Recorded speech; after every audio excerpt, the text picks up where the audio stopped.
आज का हमारा टॉपिक है फिजिक्स में इलास्टिसिटी, प्रत्यास्था। देखिए, कुछ सबस्टेंस ऐसे होते हैं, जैसे कि आप रबर को ले लीजिए। अगर आप उनके ऊपर फोर्स लगाएं, यानी कि इसको अगर आप स्ट्रेच करें, खींचें, तो ये अपना साइज चेंज कर लेता है। तो इसने अपना साइज चेंज कर लिया, तो ये जो फोर्स था ये कहलाया डिफॉर्मिंग फोर्स, मतलब कि विरूपक बल। और आप इस बात पे ध्यान दीजिए कि जैसे आप ये फोर्स हटाएंगे तो ये बॉडी वापस अपने शेप और साइज में आ जाएगी। तो इस सबस्टेंस में जो प्रॉपर्टी थी, वापस डिफॉर्मिंग फोर्स को अपोज करके, उसका विरोध करके अपने शेप एंड साइज को इसने वापस पहले जैसा कर लिया। तो ये चीज़ आपकी है इलास्टिसिटी, प्रत्यास्था। ठीक है। और ये फोर्स जो इसको वापस इसके शेप में लेके आया है वो है रिस्टोरिंग फोर्स, आप प्रत्यानयन बल भी कह सकते हैं। ओके स्टूडेंट्स, मतलब कि किसी चीज़ का स्ट्रेच हो जाना, खिंच जाना प्रत्यास्था नहीं है। उसको वापस अपने शेप और साइज को पा लेना, यानी अपोज करना डिफॉर्मिंग फोर्स को।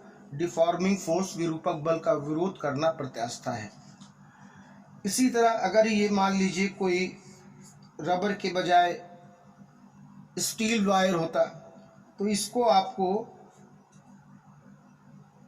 डिफॉर्म करने में, इसका साइज बदलने में, शेप बदलने में बहुत ज़्यादा अपोज करना पड़ता, ताकत से। समझ लीजिए, ये आसानी से डिफॉर्म नहीं होता, अपना शेप नहीं चेंज करता।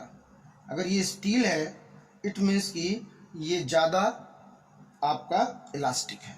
मतलब कि आप कह सकते हो कि ability of deform material body to return its original shape and size when the force causing the deformation are removed. This behave to a body called elasticity. मतलब कि किसी बॉडी में वो बिहेव, वो गुण जो डिफॉर्मिंग फोर्स को हटा लेने पर अपने प्रारंभिक आकार, आकृति को प्राप्त कर लेता है, वो कहलाता है इलास्टिक। मीन्स अगर आप ये सोचते हैं कि स्ट्रेच हो जाना इलास्टिक है, तो आपकी सोच गलत है। स्ट्रेस होने का अपोज करना, विरोध करना इलास्टिसिटी है। और जो जितना ज़्यादा अपोज कर लेगा वो उतना ज़्यादा इलास्टिक कहलाएगा। तो ये हमारा आज का टॉपिक है बच्चों। तो आपको बता दें कि यहाँ सबसे पहले जो भी हम डिफॉर्मिंग फोर्स लगा रहे हैं, वो force due to a limit, जिसको आगे चलकर हम स्ट्रेन बोलेंगे, विकृति को बोलेंगे, एक विकृति की सीमा के अंतर्गत, लिमिट के अंदर होना चाहिए। ऐसा नहीं हो कि हम उसको हाथ से खींचने की बात कर रहे हों और आप लाके हथौड़े से तोड़ दें उसको। इसीलिए हुक्स ने एक लॉ दिया, जिसको बताने से पहले हम आपको ये बताएंगे कि इस पर जो फोर्स अप्लाई हो रहे हैं वो किस फॉर्म में है। सबसे पहले आप समझेंगे व्हाट इज स्ट्रेस। आप ये समझिए कि स्ट्रेस क्या है। स्ट्रेस मतलब कि प्रतिबल।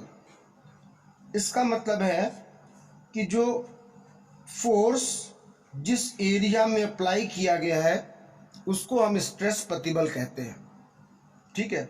अब इस स्ट्रेस प्रतिबल से बॉडी में स्ट्रेन मतलब कि विकृति आती है। अब विकृति का कोई एक निश्चित फार्मूला नहीं है। जो चेंज है उसको ऊपर रखेंगे, चाहे जिस चीज़ में हो, लेंथ में हो, एरिया में हो, वॉल्यूम में हो, और जो ओरिजिनल लेंथ, एरिया या वॉल्यूम था उसको नीचे रखेंगे।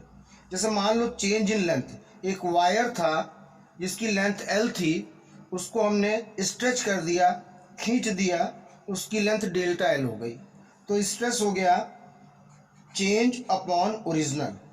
अगर एरिया में चेंज होता तो change in area upon original. अगर वॉल्यूम में चेंज होता तो स्ट्रेन यानी विकृति का फार्मूला होता change in volume upon original volume. ठीक। तो हुक्स ने इसी लॉ को आपको दिया। उन्होंने बताया कि ड्यू टू स्मॉल स्ट्रेन मतलब लघु विकृतियों की सीमा के अंतर्गत, मतलब इतना ज़्यादा स्ट्रेन ना पैदा कर दें, प्रोड्यूस ना कर दें कि इलास्टिसिटी की प्रॉपर्टी ही ख़त्म हो जाए। प्रॉपर्टी को मेंटेन करते हुए जो आपका स्ट्रेस है, जो आपका स्ट्रेस है वो प्रोपोर्शनल होता है स्ट्रेन के। ठीक। अब यहाँ पे मतलब ये जो आपका प्रतिबल है ये अनुक्रमानुपाती होता है विकृति के। अब यहाँ पर जब हम इक्वल लगाएंगे प्रोपोर्शनल हटाकर तो यहाँ पे हमें कांस्टेंट यूज करना पड़ेगा, यानी स्ट्रेस इज इक्वल टू, आप स्ट्रेन कर रहे हैं तो यहाँ पर जो कांस्टेंट लगा E, इसको कहा गया मॉडुलस ऑफ इलास्टिसिटी, इसको कहा गया प्रत्यास्था गुणांक। तो यहां से जो E का मदर फार्मूला निकल कर आया, मॉडुलस का, गुणांक का, प्रत्यास्था गुणांक का, वो फार्मूला आपके सामने आया कि E is equal to stress upon strain according to Hooke's law. यहाँ पे आप इसकी यूनिट भी निकाल सकते हो, डायमेंशन भी निकाल सकते हो। Strain is proportional quantity, rational quantity, LL no unit, AA no unit. तो ये इसका यूनिट भी नहीं है और ये डायमेंशनलेस भी है। हाँ, स्ट्रेस का यूनिट है फोर्स का न्यूटन और एरिया का मीटर स्क्वायर। तो इस तरीके से अगर हम यहाँ पर इसका यूनिट निकालेंगे तो वो आएगा newton metre square. Is it clear? अब बच्चों, सॉलिड लिक्विड गैस, इस कैटेगरी के हिसाब से मॉडुलस यानी प्रत्यास्था गुणांक भी अलग अलग तरीके से पहचाने जाते हैं। जैसे अगर हम स्ट्रेस मतलब कि प्रतिबल को लॉन्गिट्यूडिनल अनुदैर्ध्य लगा रहे हैं, मतलब F अपॉन A के फॉर्म में लगा रहे हैं बच्चों, तो जो ये स्ट्रेस जिस स्ट्रेन को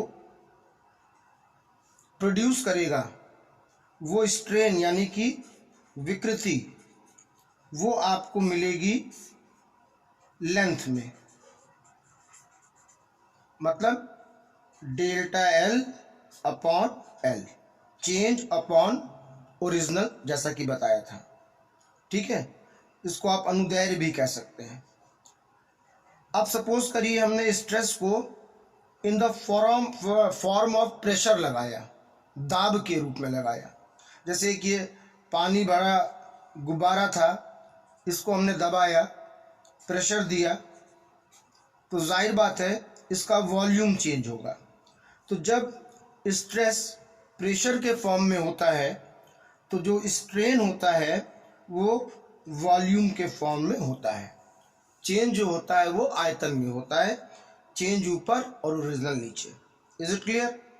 अब दूसरा जो आपका है स्ट्रेस प्रतिबल, वो टेंजेंट यानी कि स्पर्श रेखा, जैसे कि एक फिगर हम बना दे रहे हैं, इसको आप देखिए, ये एक बॉक्स है, इसके यहां पर हमने फोर्स लगाया F अपॉन ए, इसके एक सरफेस पे यानी टेंजेंट पे लगाया, मतलब जो स्ट्रेस प्रतिबल था F अपॉन ए था। तो ये बॉक्स जो था वो थोड़ा सा उधर की ओर दब गया, यानी कि आप खुद देखिए इसमें जो स्ट्रेन आया वो एंगल के फॉर्म में आया, कोण के रूप में आया। ठीक, तो यहाँ पर ये किस फॉर्म में आया? ये इस फॉर्म में आया थीटा के।